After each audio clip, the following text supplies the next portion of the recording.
since he's not here. Sorry, I gotta go back inside. No, I'm kidding. We talked to Dorman a little bit. Mm-hmm. Didn't expect Aiden to pitch this weekend. He said that? He did say that. So you can talk to him about giving away the trade secrets, but just sort of how is he progressing and what sort of an update on him, I guess. Will you fill me on what Dorman said, and then I'll replicate I think that. He said he doesn't expect him to throw. I think that was always that. No, Aiden's progressing very well. I mean, he's getting close to being back out there. But again, this weekend, it's like, as you're starting to play catch and building back up, throwing bullpens, facing hitters, all important parts of the process. Excuse me. So he's getting real close. No, this weekend, but possibility of next week for sure. He's thrown a live bullpen though. That's the plan. Yeah, face hitters, and he's at that spot right now. And just make sure. I mean, I've said this last week and the week before. He wants to be out there and compete, and just paying attention to our eyes and what all the information sharing with us. And I think he's pretty darn close. But we also know once you face an opponent, things elevate even more so. So we're just gonna, give it.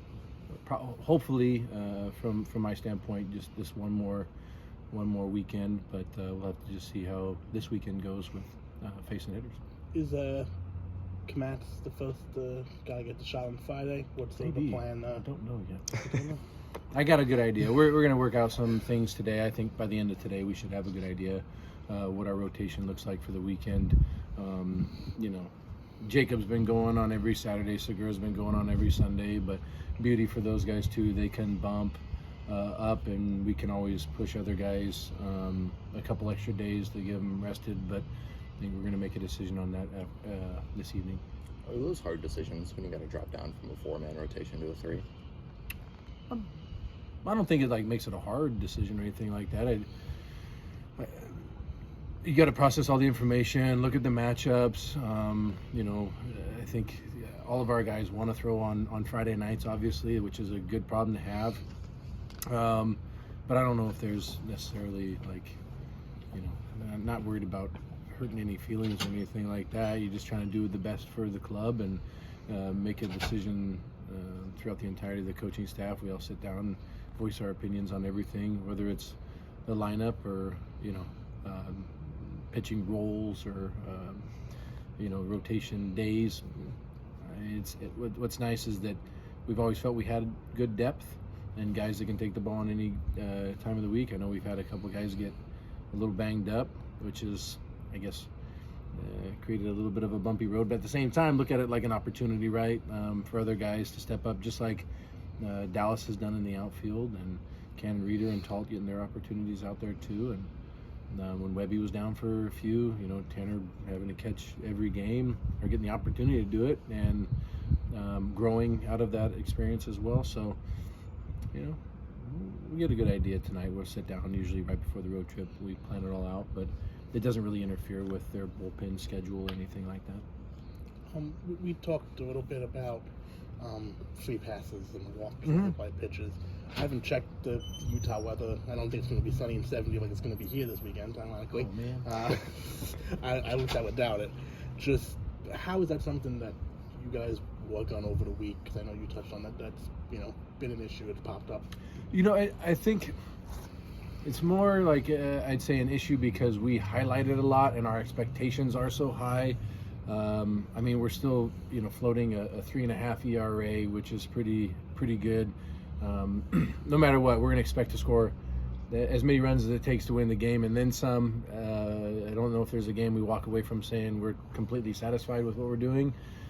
If we look at our totals right now with walks, we've given up less than our opponents have given us thus far, but still our expectations being is what they are. I don't want more than 1 or 2. I'd like to limit all of them, but there are times when you actually need to pick on the corners a little bit or allow that base. We walked a guy with runners at second and third the other day to load it up for possibility of double play, and it just can make some ease on the situation, I guess, as opposed to giving up a run and going into extras and whatnot. But I think it's just us continuing to focus on 0-0 and 1-1 counts, landing our secondary pitch for a strike. I think that the times we look at every time we walk a guy, we look at the process, what happened, our pitch selection, our catcher's setup, situation of the game. Are we needing to expand a little bit? But a lot of our guys have done a good job, with the 0-1-1 counts, and 70% of strikeouts start with a 0-1 count, and about 70% of walks start with a 1-0 count. So it's nice when we get ahead and go 0-1. It puts a lot of pressure on the hitters. But some guys have done a really good job with the 0-0s, but have struggled a little bit. Some guys have really done a bad job with the 0-0s and have really succeeded. It's just, we know over time you really got to dominate those leverage counts. And so we're still trying to find a mix on what our guys do well, what pitches they land in certain situations. And we've played in some chilly, wet weather as well, which can affect the ball. But at the same time, we got to clear that out and not just, hey, I'm available when it's nice and sunny out. But if it's chilly, go ahead and give the ball to someone else. We don't have those guys, which is great, and I think it works in our advantage. But I do know that, across the board, ourselves probably the hardest on one another when it comes to that kind of stuff. But I know people, can gripe about those things and free bases and what are we doing? Like, I mean, we're actually pretty stinking good, and not everyone knows the situations and the personnel and this, that, and the other thing that we're going through. So I'm not really too concerned about it, just more so focused on how can we eliminate, a handful of those here and there. We saw Micah, take all 4 at-bats in the DH. Yeah. We're going to see him out in center field this weekend? Or? I would assume so, yeah. He's feeling pretty good. Ran around all day yesterday at practice too, defense, hitting. So whether or not it's all 3 games out there or maybe 1 game DHing, it's a big ballpark. So, but he's been vocalizing that he feels really good. Yesterday at practice and DHing the other day went really good too. So I would assume he's out there quite a bit.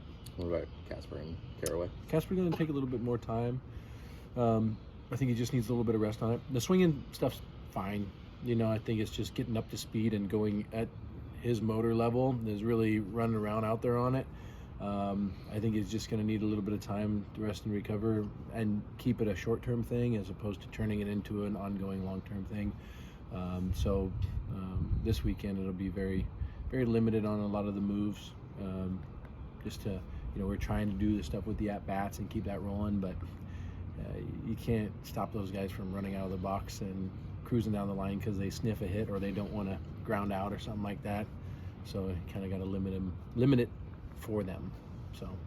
And Caraway at third. Yeah, he'd be fine. Yeah, he just got real under the weather, and I guess the bug going around got him pretty stinking good. To the point where you don't want to get anyone else sick too. So go ahead and keep our distance. And I guess he couldn't keep much down at the time. So yeah, but he looked good. I mean, yesterday he looked good at practice. He's hucking the ball around, had good energy. So whether or not usually you lose a couple pounds doing that kind of regiment of letting everything up. He still looked good yesterday, and I was surprised he came out with as much energy as he did. Heading into the first weekend of Pac-12 play, how much do you pay attention to what's going on around the Pac, or is the focus this week just Utah? No, I just pretty much just stay in line with the next step in front of you, what Utah's got and how they're performing. And now, granted, when you're watching other teams, you start to see and make notes on other teams that you're going to play down the road. But the beauty of there's no secrets anymore. You got video from a handful of different angles. There's True Media, there's Synergy, 643, and all kinds of different tools you can use, knowing where they're playing, when they're positioning, how they pick off, what kind of stuff they run. And so really, as soon as the last series ends, you go on a pretty strict diet of studying your opponent, and but you have to balance that with making sure your guys are prepped to go out and do their skill-specific things. We want to keep their strengths, and so I know our staff puts in a ton of hours. Joey with positioning, Dor with all the hitters, Gip with prepping our guys for to go out there and score as many runs as possible, and knows everything about the pitchers. But there's got to be a balance because our guys need a lot of attention too about where they're going to get after it, and that's why we're excited for today. Not even during practice, not think about our opponent, think about how we're going to make our guys better. But we do know that they run a lot. We do know that they will put the ball in play using a bunt, first and thirds, first and second, runner on first, you name it. And so we're going to have to just make sure that we're playing catch and being aggressive, and that's what's going to tailor to our practice plan today. Definitely seems, because of the injuries and whatnot, you guys have had to throw like Morel out there for the big inning over the weekend, and Towles has had some big. Talking to Dorman about just throwing guys in the fire, basically. Early in their run here. How have you seen them and those young guys out of the pen, sort of succeed? And is it difficult? Maybe that's not the plan to sort of throw them in big situations like this early. Sure, why not? I mean, if they've shown what they can do throughout the fall, and if they've shown thus far this year that they're going to pummel the zone, how else are you going to learn instead of jumping in there? I don't think there's any, too big of a situation or anything like that. You got to find out if they're going to handle it. And sometimes, the first time going out in surprise and everyone sees how many fans are down there watching them, it's their first time in a Beaver uniform, it can be a little bit. But you got to be able to breathe through it and move on to the next pitch. And so, I don't know, Talav's going in that last inning. He's got really good stuff.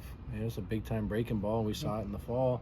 And then Morel as well. I mean, he's running it to the mid-90s, and it sinks, it cuts, it rides, it does all kinds of different stuff. That's why, we have good catchers to handle that kind of stuff because we don't know which way it's going, but it's coming in firm and moving.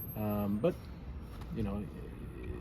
trying not to overdo it for guys as well. I mean, Bridger did a fantastic job. He had 3 ups this last weekend, which I'm not a huge fan of, but kind of forced our hand, and he's throwing the way he's throwing, and he's efficient. He's throwing 10 pitches. He doesn't use a lot to warm up in the pen, so you're not having to worry about him burning out down there. Whereas sometimes guys will go down there and they'll throw a complete game and then come in and try to, throw an inning, and then they're toast for the whole weekend. But I think he has that maturity level where he understands what he's doing and how to make himself accessible so he can close out 3 games. Yeah. Awesome. Cool. Thanks, Coach. All right, gents. Thanks. Cheers.